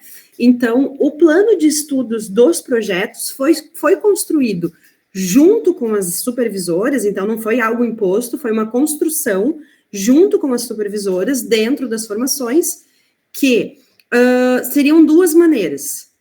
Ou as habilidades, cada escola escolheu uma delas, então a gente vai encontrar plano de estudos bem diferentes. Um deles era as escolas iriam procurar pegar as habilidades que já estavam sendo trabalhadas conforme o seu projeto. O meu projeto de PPA é em matemática, tá? Então, eu vou pegar as habilidades do primeiro ano em matemática, as habilidades do segundo ano em matemática, e vou trazer para dentro do meu projeto. Isso era uma possibilidade. A outra possibilidade era construir o seu plano de estudo, né, conforme as habilidades daquele trabalho, algo feito dentro da escola, né? Então, isso foi uma escolha, uma escolha, uma construção dessas duas formas de fazer, que foi feito junto com as equipes diretivas. Então, só para esclarecer, assim, eu me lembro que eu até montei um card, mandei para os professores, né, só para... Não era obrigatório, sim, ter plano de estudos nos projetos, né? Estão falando, Ana, obrigatório ter plano de estudos nos projetos também, né? Não, poderia ser como essa forma que eu falei, pegando as habilidades dos anos ali, né, anteriores, ou fazendo algo fechado, mas constava, sim, dentro do plano de estudos, os projetos. Isso. Desculpa, Kelly, só para esclarecer, é que aquele áudio que a Ana mandou ano passado, quando eu perguntei, era exatamente dizendo que podia ser esse parágrafo ou podia ser por habilidades. No caso, ficou esse parágrafo que eu não sei de onde foi tirado, é isso que eu quis dizer. Tá, sim, Tânia. Daí isso foi uma escolha da escola. Esse parágrafo podia pegar, tá certíssimo tudo que tu falou, Tânia, podia pegar o parágrafo, né, referenciando as habilidades que já estavam sendo trabalhadas nos anos anteriores, ou construir, né? Construir, de fato, cada um ali com o seu grupo. Mas isso daí foi uma opção de cada escola optou, e a gente tem os dois perfis dentro da rede. Tem aquele perfil que desmembrou o projeto e tem aquele perfil que referenciou através de um parágrafo. Só para esclarecer. E, gente, de verdade, assim, voltando e não sendo insistente, mas eu acho que a gente tem uma rede muito potente e a gente tem que valorizar. Então, tem professores, graças a Deus, o nosso grupo é um grupo muito forte, muito coerente, e aos poucos eu vou trazendo as colegas e faço questão de trazer as colegas aqui para irem compartilhando as suas experiências, como eu trouxe a Fran, quero trazer a Tânia também, já tem outras que eu também já estou engatilhando, então é muito importante esse espaço e esse é o objetivo da formação, né? Essa conversa para que a gente possa se fortalecer, para que a gente possa cada vez mais ter o reconhecimento do nosso trabalho, que o nosso trabalho é extremamente importante. O nosso trabalho enquanto projetos não é simplesmente um reforço, não é simplesmente... Ele precisa, sim, ser valorizado, porque existem trabalhos maravilhosos sendo realizados na rede. E tá Isso, eu ia te falar que tem um professor com a mão levantada. E também acho que dá para ir passando também o... sim, vou passar, Rodrigo, obrigada. Ali a gente passou só as referências, tá? E aqui a presença. Pode falar o prof que levantou a mão.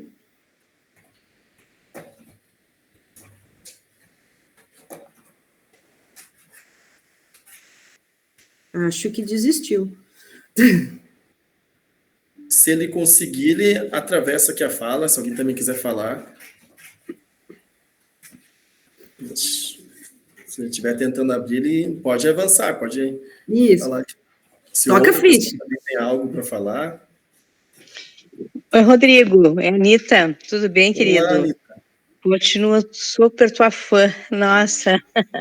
Olha que honra, né? A rainha do alfa e do pós-alfa da EJA.